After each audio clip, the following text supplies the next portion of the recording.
Hey guys, this is Omer from MMOs.com. Another quick weekly news recap of all major MMO news. Now it's the week ending March 16th, 2020. This is episode 236 of the recap, and the first of news this week comes from Grinding Gear Games regarding Path of Exile, which just launched its Delirium expansion on the PC on Friday, March 13th. Spooky, right?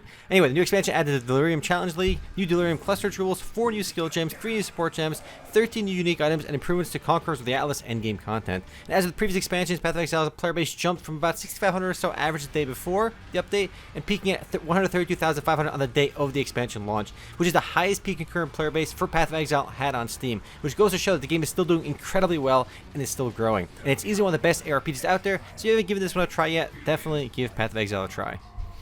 Next up, some interesting data from Gamigo, which remember owns Area Games and Tryon as well. So Gamigo was bought by a company called Media and Games Invest last week on March 8th for 16.5 million euros, and shares worth about another 18 million euros. Now keep in mind, this acquisition was for 46% of Gamigo, as the company already owned 53% of Gamigo before this announcement. So some rough math tells us that Gamigo combined is worth about 65 million euros. But anyway, more importantly, this entity that bought Gamigo is actually publicly traded, so they released a lot of interesting data. Namely, they released data on revenue per game, which I found pretty interesting. So you can see this in the background right now, that Gamigo makes about 58.9 million euros in revenue, which is about $65 million in total, with net profits coming in at about 2 million euros. Now, the really interesting bit is the revenue breakdown per game in 2019. The single biggest revenue driver for the company was Arcade franchise, which is broken down into Arcade Unchained and the regular version, and in this picture is coming in at 10 and 15% of total for 25% of revenues. So Arcade alone makes Gamigo about 16.25 million in revenue.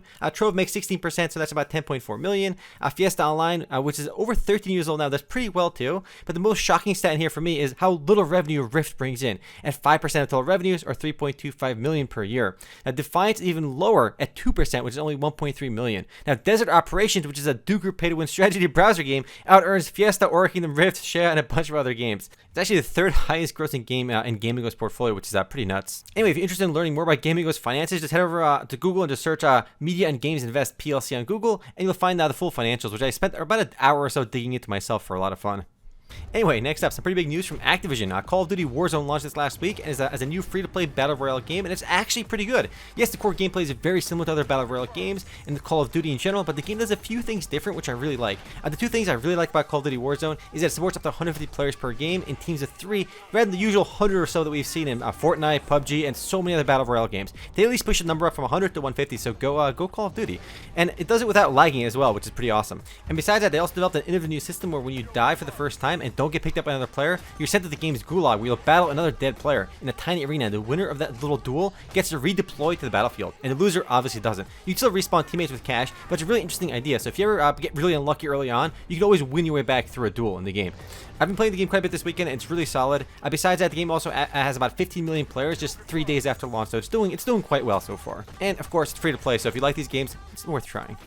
Next up, Phantasy Star Online 2 finishes closed beta weekend earlier and announced that open beta begins tomorrow on March 17th for the Xbox One.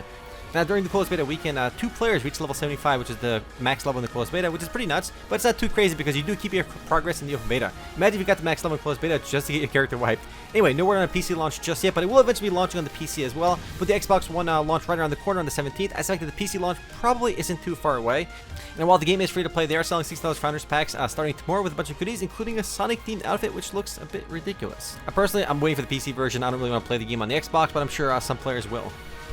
Up next, SkyForge is celebrating its 5th anniversary with an expansion aptly named the 5th Anniversary Expansion. Not too many people working at the creative department over at SkyForge, I guess. The expansion features a new Fientide Invasion, the Invasion Atlas, the Awakened Divine Form, the new Nightmare Challenges, which is basically content for endgame players. The expansion itself launches on the PC on March 25th and on PS4 and Xbox One the next day on March 26th. So go SkyForge for at least launching the PC and console versions very close together. Also expect a bunch of in-game events to celebrate the launch of the expansion and the game's 5th anniversary.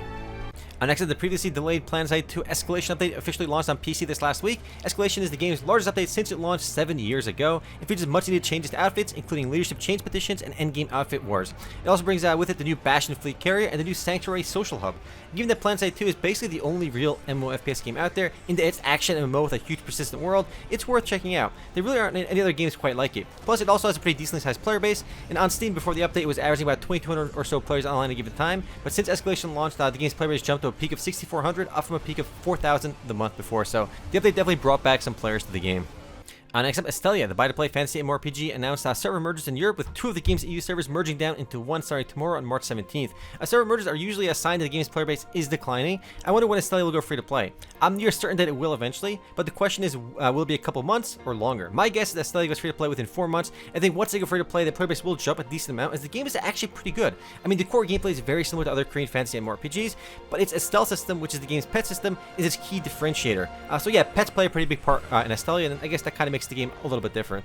Up next, Tera launched its latest update this last week titled Kaya's Anvil, which includes the new Corrupted Skynest 5-player dungeon, the new Forbidden Arena 5-player dungeon, new Mythic Rarity gear, changes to the Adventure coin system, and a 4-week dungeon running event. I give the Tera launch back in 2012. It's a bit of an oldie now, but it's nearly 8 years old. 9 years old if you count the game's Korean release. Still, despite its age, it still gets updated regularly and remains one of the only real action MMORPGs out there. And of course, the Kaya's Anvil update is for the PC version of the game. No word on when the console version launches, probably in many months from now.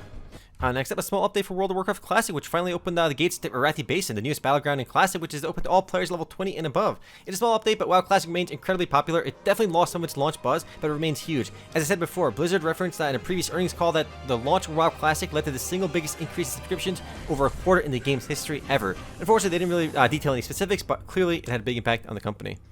Next up, Arena announced that they're working on numerous new updates for Guild Wars 2, with the previously announced Visions of the Past Steel and Fire update launching tomorrow on March 17th, which includes new story missions and a new story content. But most importantly, they also dropped a line saying they're working on the 3rd Guild Wars 2 expansion is underway. Unfortunately, there's no details on this one just yet, but they are working on it, and it's the first time we're hearing that a 3rd expansion is in the works. As with Path of Fire, it'll probably need to be purchased.